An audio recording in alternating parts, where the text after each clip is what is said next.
ഗത്സമനിയിൽ യേശു പ്രാർത്ഥിച്ചു, പിതാവിനോട് പ്രാർത്ഥിച്ചു.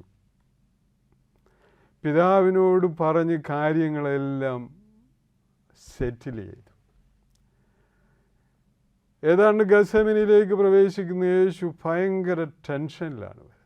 ഭയങ്കര ടെൻഷനുണ്ട്, അദമ്യമായ ടെൻഷനായിരുന്നു. ഏതാണ്ട് ഗത്സമനി ഒരു യേശുവും പിതാവും തമ്മിലുള്ള ഒരു കോൺഫറൻസ് നടത്തപ്പെട്ട ഒരു സ്ഥലമാണ്. അതിൻ്റെ സാക്ഷികൾ ശിഷ്യന്മാരേ ഉള്ളൂ. ശിഷ്യന്മാരൊരു കൂട്ടരോട് പറഞ്ഞ് നിങ്ങൾ ഇവിടെ ഇരിക്കാൻ പറഞ്ഞു, നിങ്ങൾ എനിക്ക് വേണ്ടി പ്രാർത്ഥിക്കുകയും. പിന്നെ കുറേ ശിഷ്യന്മാരെ മുന്നോട്ട് പിന്നെയും കൊണ്ടുപോയിട്ട് അവരെ അവിടെ ഇരുത്തിയിട്ട് ഒരു കല്ലേറ് ദൂരം എന്നാണ് വിശുദ്ധ ഗ്രന്ഥത്തിൽ പറയുന്നത്. പണ്ട് അങ്ങനെയാണല്ലോ, ദൂരമൊക്കെ അളക്കുക, കല്ലേറ് ദൂരമായിട്ടൊക്കെയാണ്, മൈലീസ് എന്നൊക്കെ പറയുന്ന പോലെ. അങ്ങനെ യേശുനാഥൻ അവിടെ നിന്ന് പിന്നെ പോയി മണ്ണിലേക്ക് കമിഴ്ന്നടിച്ചു വീഴുന്നു എന്നാണ് പറയുക വിശുദ്ധ ഗ്രന്ഥം. മനുഷ്യ നീ മണ്ണാകുന്നു എന്ന് പറഞ്ഞതുപോലെയാണ്. ദൈവം തമ്പുരാനുള്ള സ്നേഹവും പരസ്പരമുള്ള അംഗീകാരവും എല്ലാം നഷ്ടപ്പെടുത്തി കളഞ്ഞത് പറുദീസ നഷ്ടത്തിലൂടെയാണ്. ഈ ഗത്സമനി എന്ന് പറയുന്ന പറുദീസായിൽ യേശുനാഥൻ അതെല്ലാം നേടിയെടുക്കുകയാണ്.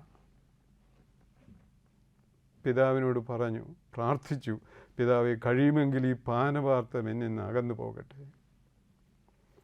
പിന്നെയും പ്രാർത്ഥിക്കുന്നുണ്ട്, പിന്നെയും പ്രാർത്ഥിച്ചു, 3 പ്രാവശ്യം പ്രാർത്ഥിച്ചു എന്ന് പറയുക.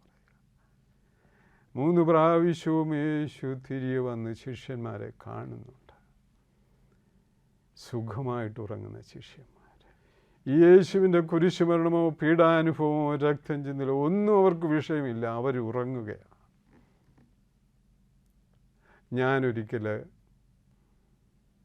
ആലപ്പുഴ ജില്ലയിൽ പൂങ്കാവ് പള്ളിയിൽ പോയി. ഞാൻ അവിടെ ചെന്നപ്പോൾ അച്ഛൻ എന്നോട് പറഞ്ഞു, രാത്രി മുഴുവൻ പ്രസംഗിക്കണമെന്ന് പറഞ്ഞു.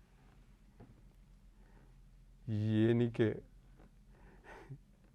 ഭയങ്കര ടെൻഷനായി. എങ്ങനെയായി രാത്രി മുഴുവൻ നമുക്ക് പ്രസംഗിക്കാൻ സാധിക്കും? പൂങ്കാവിൽ അങ്ങനെയാണ്. ഞാൻ വഴിയെ ഈ പൂങ്കാവിലേക്ക് ചെന്നപ്പോൾ ആളുകൾ വിളക്കുമായിട്ട്, എണ്ണ വിളക്കുകളുമായിട്ട് പോകുന്നു, കൂട്ടം കൂട്ടമായിട്ട് ഇങ്ങനെ പോവുകയാണ്. അവിടെ ചെന്ന് കുറച്ച് പേരെ, ഒരു വീട്ടിൽ നിന്ന് വന്നവരെല്ലാവരും അവിടെ ഇരിക്കും, അവരുടെ മുൻപിൽ ഈ വിളക്ക് വെക്കും, എങ്ങനെ കത്തിക്കുന്നു, പ്രാർത്ഥിക്കുന്നു, എണ്ണയുമായിട്ട് പോകും രാത്രി മുഴുവൻ. കുരിശിൻ്റെ വഴിയാണ്. ആ പൂങ്കാവുകാരുടെ തന്നെ ഉണ്ടാക്കിയെടുത്ത കുരിശിൻ്റെ വഴി. എനിക്ക് പ്രാർത്ഥിക്കുക, എനിക്ക് പ്രസംഗിക്കുക എന്നുള്ളതേ ഉള്ളൂ. അതിൻ്റെ പാട്ടുകൾ വ്യത്യസ്തം, പ്രാർത്ഥനകൾ വ്യത്യസ്തം, എല്ലാം ആ വർഷത്തിൽ അവരുണ്ടാക്കിയെടുക്കുന്നതാണ്. അവർ യേശുവിൻ്റെ പീഡാസഹനത്തിന് ഒരുങ്ങുന്നതാണ്. അവർ മാസങ്ങളോളം ഒരുങ്ങിയിട്ടാണ് ഒരാഘോഷം അവർ നടത്തുക. എനിക്ക് എങ്ങനെ പ്രസംഗിക്കും? ഈ സ്ഥലം മുഴുവൻ 5 മണി വരെ പ്രസംഗിക്കുന്നു. പാട്ട്, പ്രാർത്ഥന, പ്രസംഗം, അങ്ങനെ അങ്ങോട്ട് പോവുക. മണ്ഡലത്തിൽ നിന്നാണ് പ്രസംഗം. അപ്പം ഞാൻ എന്നെ തന്നെ ഒന്ന് സെറ്റിൽ ചെയ്ത്, ഞാൻ യേശുനാഥനെ ഈ സെറ്റിൽ ചെയ്തതുപോലെ തന്നെ എന്നെ തന്നെ ഒന്ന് ക്രമീകരിക്കാൻ ഞാനൊരു മുറിയിലേക്ക് കതകടച്ച് കയറി നമ്മളെ തന്നെ മാനസികമായിട്ടൊന്ന് പരുവപ്പെടുത്തി. എന്നിട്ട് ഞാൻ വിചാരിച്ചു, എനിക്കിത് സാധിക്കും.